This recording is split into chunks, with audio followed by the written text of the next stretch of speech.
Olá pessoal, tudo bem? Eu sou a psicóloga Sandra Moraes e hoje estou aqui nos estúdios do Colégio Thales Marcondes Ferreira para que a gente tenha um diálogo sobre Setembro Amarelo, que fala sobre a prevenção ao suicídio. Ao meu lado está aqui... Olá, sou Patrícia Bento. E nós queremos bater aí um papo, como eu já havia falado com vocês. A Paty vai trazer aqui um pouco como começa, inicia esse trabalho dessa bandeira sobre prevenção ao suicídio e os dados estatísticos fora do Brasil e dentro do Brasil. Paty, explica aí pra gente um pouquinho como nasceu a campanha e os dados estatísticos.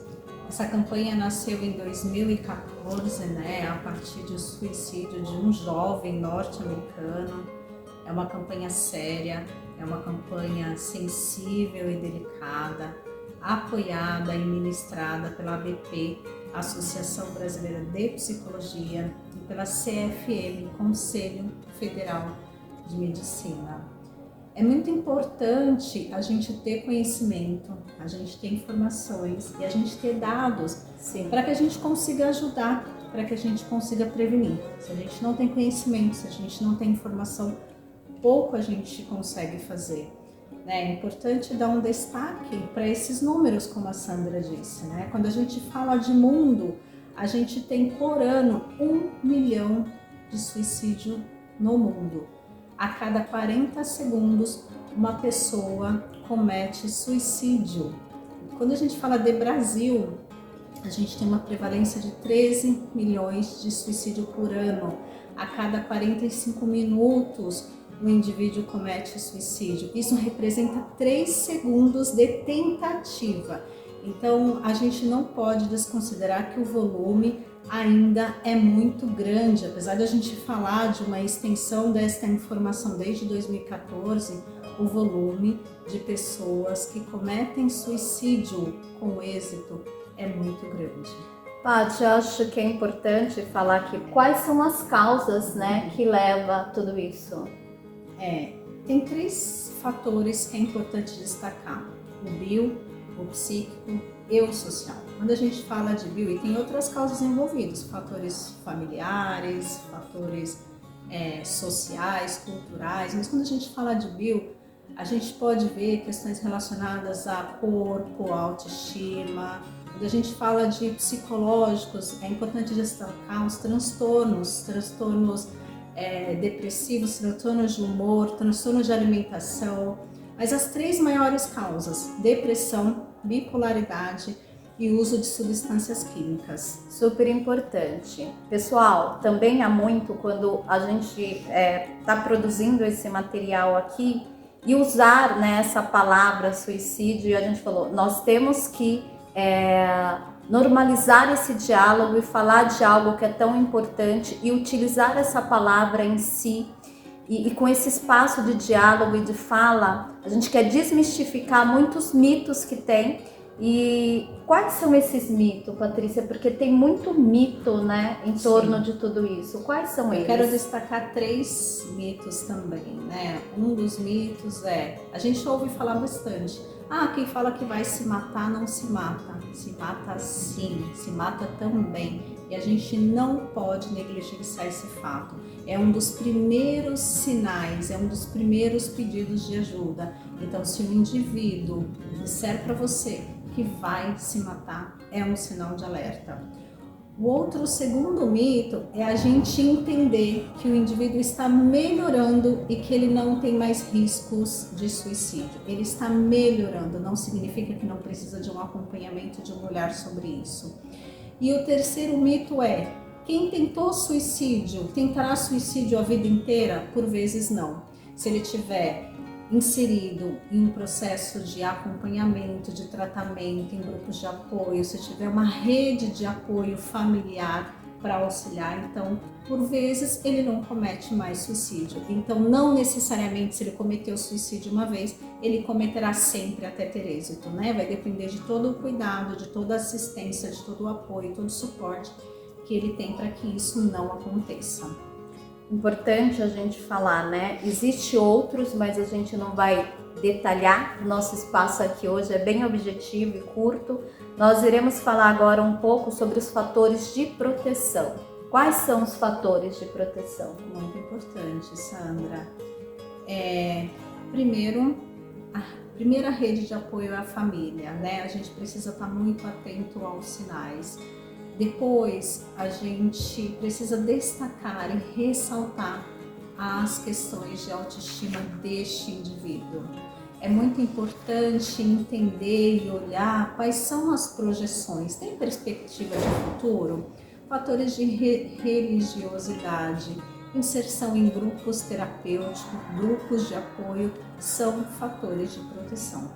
Sim, e agora a gente vai um pouco falar aqui sobre a prevenção e ações que podem salvar aí o indivíduo. Em primeiro lugar, para que você possa ajudar uma pessoa, ouça com atenção. Muitas vezes a gente tem receita de bolos ou a gente quer abafar a dor do outro e o outro precisa falar em lugares seguros.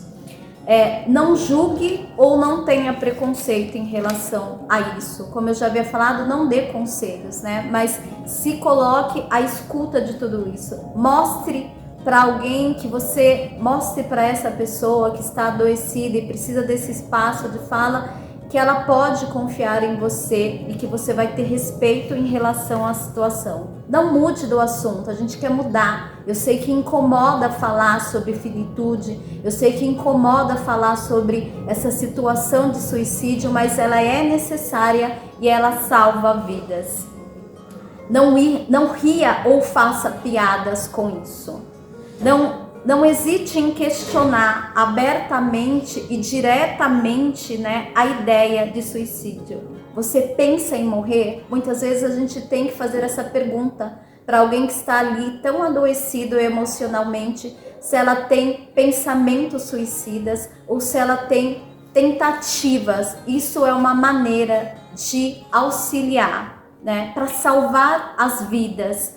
Acompanhe o psiquiatra. Você que talvez esteja ouvindo esse vídeo, tem alguns sintomas de depressão, já teve idealização, pensamentos em tirar a própria vida, procure ajuda com alguém da sua segurança, com um profissional de saúde mental, psicólogos, psiquiatras. E você, família, encaminhe aos serviços públicos. Estenda a sua mão. Não deixe a pessoa sozinha. Fique atento aos sinais. Não deixe a pessoa próxima de meios letais quando você vê que ela está ali fragilizada. Situações que possam colocar a vida desta pessoa em risco. Nós queremos adentrar muitas realidades, mas o vídeo aqui é curto, é informativo, é um bate-papo e a gente acredita que toda vida vale a pena. E que reduzir todas essas questões, todos esses números alarmantes, é abrir espaço de diálogos. E é isso que eu e a Patrícia viemos aqui, abrir esse espaço de diálogo para que vocês possam ter mais informação, e desmistificar esta palavra suicídio, conhecendo.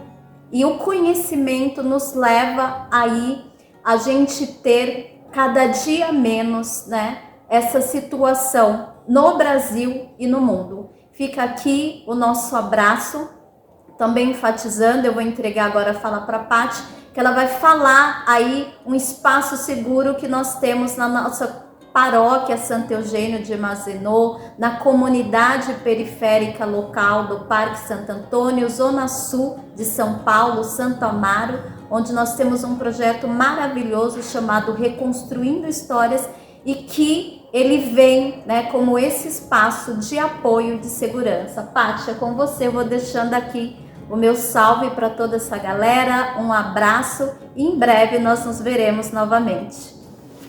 Obrigada, Sandra. É muito importante lembrar que a nível nacional, a gente, antes de falar do nosso projeto Reconstruindo Histórias, a gente tem o CVV, que é o Centro de Valorização à Vida Você pode acessar pelo telefone 188, tem chat, tem e-mail. Se você jogar no Google, você vai ter todas as informações sobre este canal. Muitas vezes, enquanto família, enquanto amigo, enquanto apoiador, a gente não sabe a quem recorrer, mas vocês têm esse ponto de apoio, muito importante, muito utilizado por sinal.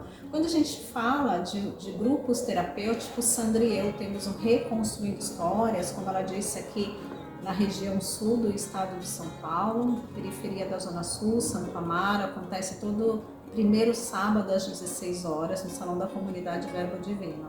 Mas é muito importante, peçam ajuda, oriente quem vocês conhecem, pessoas mais próximas, nessas circunstâncias emocionais e psicológicas de ajuda.